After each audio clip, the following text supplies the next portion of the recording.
America की tension कम होने का नाम नहीं ले रही है। एक तरफ उत्तर कोरिया है तो दूसरी तरफ ईरान ने बहुत बड़ी मुश्किल खड़ी कर दी है। हालात ऐसे हैं कि अमेरिका को लगने लगा है कि वो खाड़ी देशों में बुरी तरह फंस चुका है।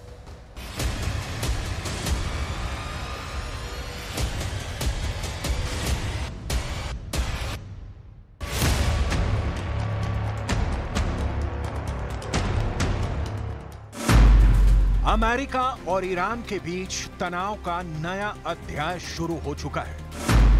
अमेरिका और ईरान के बीच दुश्मनी अब एक नए लेवल पर पहुंचने वाली है।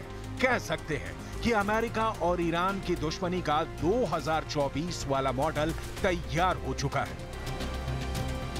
फारस की खाड़ी में इस वक्त तनाव बहुत ज्यादा है, क्योंकि ईरान ने जो दावा किया है उसके बाद पश्चिमी देशों के साथ ईरान की दुश्मनी अब डबल हो सकती है।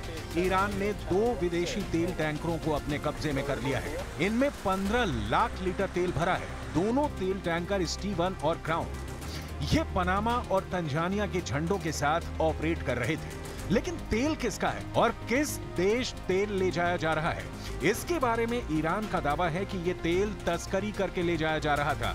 इस खबर से ईरान और पश्चिमी देशों, खासकर अमेरिका और नाटो से तनाव इसलिए फैलेगा क्योंकि फारस की खाड़ी में ईरान की नौसेना अब पूरे दबदबे के साथ ऑपरेट कर रही है।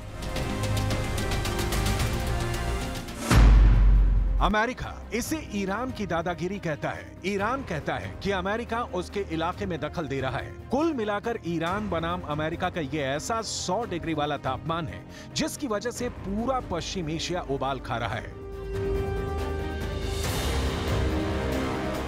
इसके पहले अमेरिका दावा कर चुका है कि फारस की खाड़ी में ईरान के ऐसे ही 2 हमलों को नाकाम कर चुका है। ये ब्लैक एंड व्हाइट वीडियो है। इस वीडियो को एक ड्रोन ने रिकॉर्ड किया है। इस वीडियो में ईरान और अमेरिका के बीच दुश्मनी को समझा जा सकता है। इस वीडियो में तेल का एक बड़ा टैंकर है। पहले इस जहाज के पीछे 2 फास्ट बोट आती हैं, उसका पीछा करती हैं। फिर अचानक इन फास्ट बोट्स की तादाद 10 हो जाती है। गिन लीजिए, 1 2 3 4 5 6 7 8 9 और आगे से इस शिप को घेरने की कोशिश करने वाली ये 10वीं फास्ट बोट। ये ईरान के रिवॉल्यूशनरी गार्ड्स की फास्ट बोट है और ये फारस की खाड़ी में ऐसे ही एक्टिव रहती है। ईरान पर जब भी अमेरिका का दबाव बढ़ता है वो प्रेशर का जवाब इस समुद्री इलाके में डबल प्रेशर से देता है और फिर टारगेट पर वो जहाज होते हैं जो अमेरिका से किसी भी नाते से जुड़े हुए हो। इस इलाके में ऐसा होता रहता है, ऐसा आए दिन होता रहता है। ईरान अपने समंदर में दखल बर्दाश्त नहीं करता और फौरन कार्रवाई करता है। जब भी कोई शिप उसके हिस्से वाले समंदर में दाखिल होता है तो ईरान फास्ट बोट से लेकर हेलीकॉप्टर तक तैनात करता है। अगर कमांडो एक्शन की नौबत आए तो ईरान उससे भी पीछे नहीं हटता। यही वजह है कि अब ईरान की कार्रवाई को अमेरिका के लिए बड़ी धमकी के तौर पर देखा जा रहा है। अमेरिका की नौसेना दुनिया के इस हिस्से में बहुत सक्रिय है और उसका आए दिन ईरान की नेवी से भी इनकाउंटर होता रहता है। अमेरिका ने अपनी नौसेना को पर्शियन गल्फ के इलाके में तैनात किया हुआ है और यहाँ उसके कई जंगी जहाज कतर और संयुक्त अरब अमीरात के बेस की तरफ आते जाते रहते हैं।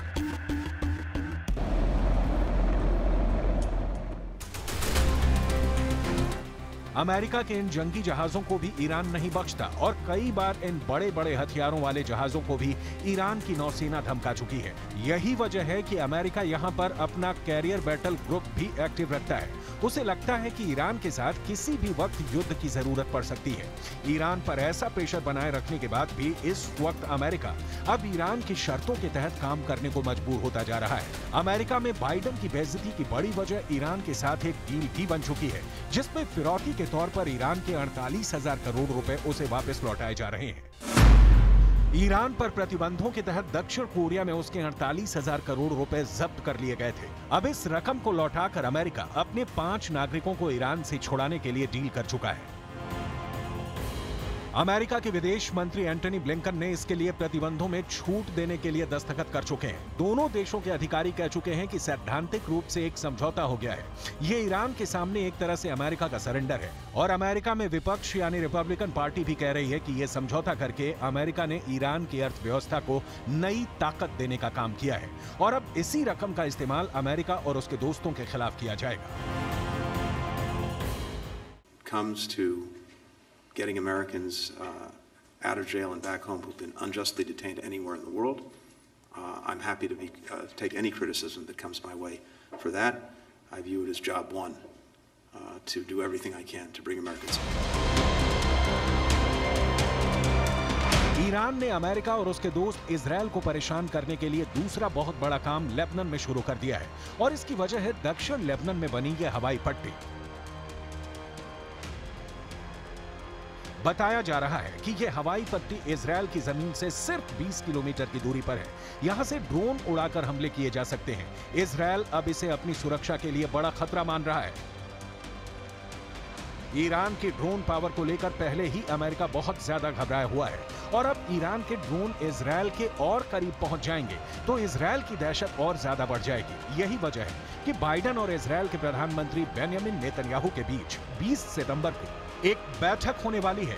इस मीटिंग का एक बड़ा मुद्दा ईरान ही रहेगा।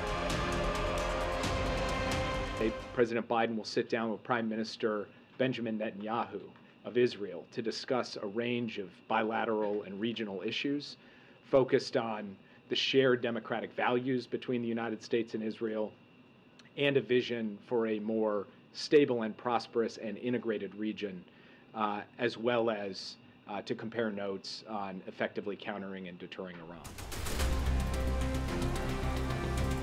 वहीं ईरान में सुरक्षा एजेंसियों से जुड़े विशेषज्ञों का दावा है कि अमेरिका और उसके दोस्तों की मदद से इस वक्त 3 देशों में उसके खिलाफ साजिश रची जा रही है और वहां आतंकवादियों को ईरान के खिलाफ एक्टिव कर दिया गया है। इसमें यूरोप का देश अल्बानिया है, इसमें इराक शामिल है और इसमें पाकिस्तान का वो इलाका भी है जिससे ईरान की सरहद लगती है। इन तीनों देशों में ईरान के खिलाफ आतंकवादियों को मदद तेज कर दी गई है।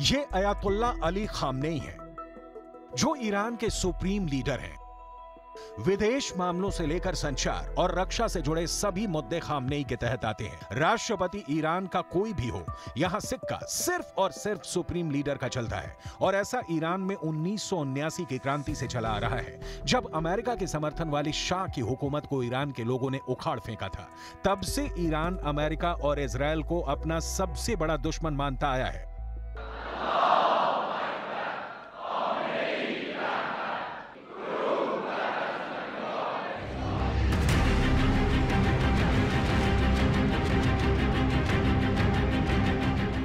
ईरान अब अमेरिका के साथ दुश्मनी को नए तरीके से भुनाना चाहता है। इसकी ईरान में घरेलू वजह भी है और इलाकाई वजह भी, क्योंकि इजरायल अब भी ईरान के लिए सबसे बड़ी क्षेत्रीय चुनौती बना हुआ है।